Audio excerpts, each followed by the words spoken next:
तो ये जो परसेप्शन बनाया जा रहा है कि आप आए तो बिल्कुल आरक्षण ही खत्म कर देंगे, ये क्या इस पर क्या बोलेंगे आप? इन्होंने ये पाप कर दिया है, उसके खिलाफ मैं बोल रहा हूं, इसलिए उनको झूठ बोलने के लिए ऐसी चीजें का उपयोग करना पड़ रहा है। अभी कोलकाता हाई कोर्ट का सर एक ऑर्डर आया है जिसमें 2010 के बाद जितने ओबीसी सर्टिफिकेट बन रहे हैं उसको खारिज कर दिया है। दीदी इनके कहती है मोडस ऑपरेंडी है कि पहले इन्होंने कानून बना करके माइनॉरिटी को देने का पाप शुरू किया, पहले आंध्र में शुरू किया। सुप्रीम कोर्ट ने तक में वो हार गए, हाई कोर्ट ने उसको रिजेक्ट कर दिया क्योंकि संविधान अलाउ करता नहीं है। तो इन्होंने चालाकी करके पिछले दरवाजे से खेल शुरू किया, और पिछले दरवाजे से खेल शुरू करने के लिए इन लोगों ने रातों रात मुसलमान की सभी जातियों को ओबीसी बना दिया। सभी जातियों को ओबीसी बना करके जो ओबीसी का हक था वो रातों रात डाका डाल दिया, लूट लिया। और इसके खिलाफ चुनाव की सरगर्मी चल रही है, तब हम तो बोल ही रहे थे कि भाई ये हो रहा है, कर्नाटक में हुआ है, मैंने बताया था, हम बंगाल के लिए भी बोल चुके थे। लेकिन जब हाई कोर्ट का जजमेंट आ गया तब ये साफ हो गया कि इतना बड़ा धोखा हो रहा है।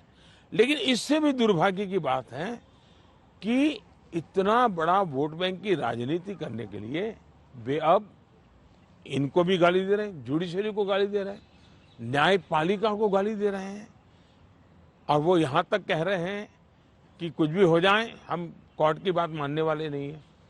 कि ये जो स्थिति है वो किसी भी हालत में स्वीकार्य नहीं हो सकती है।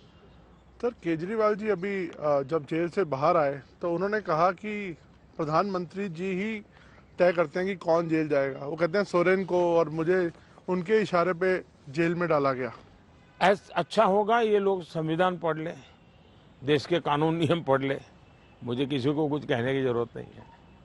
सर इस बार चुनाव में हम देख रहे हैं कि एक पर्सनल अटैक्स बहुत हो रहे हैं, लाइक आप पर भी कई बातें बोली गई हैं और आपकी तरफ से भी कुछ लोगों को कुछ बोला गया है। तो पर्सनल अटैक्स किस लिए इस बार आपको लगता नहीं ये शैली नहीं होनी चाहिए चुनावों में? जहां तक मोदी का सवाल है, मैं तो पिछले 24 साल से गालियां खा खा खा करके गाली प्रूफ हो गया हूं। मौत का सौदागर किसने कहा था, गंदी नाली का कीड़ा किसने कहा था? और मेरे यहाँ तो पार्लियामेंट में एक दिन हमारे एक साथी ने हिसाब लगाया था, 101 गालियां गिनाई थी। तो चुनाव या चुनाव न हो, ये लोग मानते हैं कि गालियां देने का हक उनका ही है, और वे हताश निराश इतने हो चुके हैं कि गालियां देना, अपशब्द बोलना, ये उनके शायद जहन में है, उनके स्वभाव में हो गया है।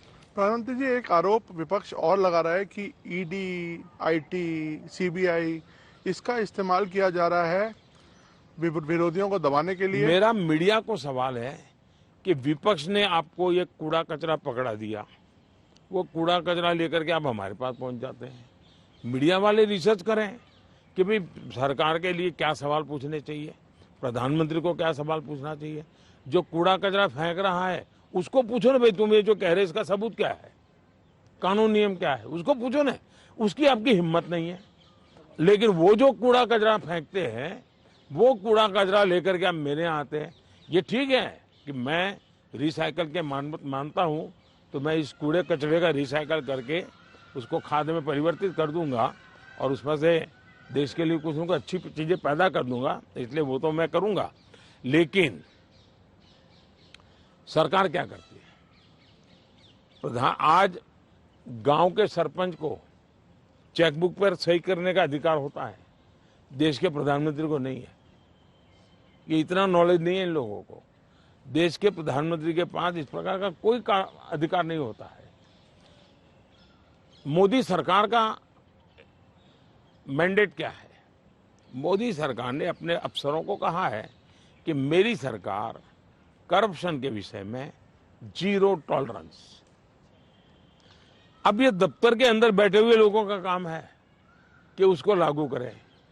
और सचमुच में तो किसी जमाने में 10 साल में मनमोहन सिंह जी की सरकार थी, 34 लाख रुपया पकड़े गए थे। 34 लाख रुपया मतलब एक स्कूल बैग में आप आ जाए। वर्तमान में ईडी ने 10 साल में 2200 करोड़ रुपया पकड़ा है। ये तो टीवी पर दिखता है, ये तो कोई झूठबाजी हो नहीं सकती है। अब जो 2200 करोड़ देश को वापस लाया है, ये उसका सम्मान होना चाहिए, उसको गाली गलौज होना चाहिए। तो गाली गलौज कौन करता है? जिसका पैसा गया है वो गाली गलौज कर रहा है। 2200 करोड़ जिसके जेब में से गया है, जिसने चोरी कर करके इकट्ठा किया था, वो पकड़ा गया, वो चिल्ला रहा है। इसका मतलब ये जो चोर पकड़े जा रहे हैं, इसमें जिसकी भागीदारी होगी वो चिल्लाएगा।